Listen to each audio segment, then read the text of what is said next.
there was a desire to have a teacher on the city's plan commission, which if you know like cities, that's the commission that reviews site plans. They do the initial public hearing and recommendations for zoning changes. Basically anything that gets like approved by the city from a building or structural standpoint goes through the plan commission. Now I've got a good friend who was involved in politics for a long time who said in a city, a plan commission member often actually knows more than a lot of the city council people in terms of what's happening in the city, because they see so much of that approval process of what's coming, not coming, what gets delayed, what gets approved. That really came about by seeing opportunities that I felt like the city had, opportunities that I felt like we have in terms of what's going on in Northwest Indiana right now.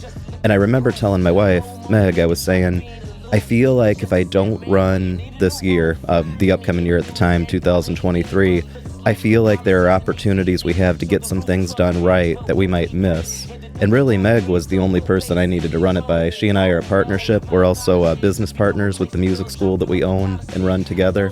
Oh, I totally see that. And even now, I mean, Meg is kind of a staple, you know, for me, not just in my life, but in the social media presence. She and I, when we go on a trip or when we go to a restaurant in town, it's funny because there are some people who are like, why is it that sometimes you'll post, you know, about you and your wife, like eating at Depot Dog, or when you guys go to Capo's, or when you guys go to the Social Go? Yeah. I was going to ask you, like, if I was the mayor of Portage, I would flex on everybody that I ever talked to about them. I'm just saying the movie theater. You have the best movie theater. None of them can say that. None of them can say that. Who can say they have a better movie theater in Portage right now? It is incredible, no one. That movie theater. And Imagine theaters. Imagine the best theater. That's what we got in Portage. Mm-hmm. That's where it's at. Hands down, yeah.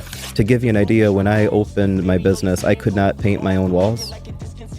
You had in the inside of your business. couldn't paint the own walls is like the example of like what I use. You as the business owner, or you'd have to subcontract out? I feel like you guys are all competing with each other, and it makes it beautiful because LaPorte had T.I., Akon was in Hammond, Ludacris was in Valpo. You guys had like the Plain White Tees and like a whole bunch of other bands and stuff like that. Oh yeah, we had a 3-6 Mafia come through. We had the B96 Mix Masters reunion, which got a whole bunch of people. You had Lit, Plain White Tees. We've got some other acts that are coming later this year.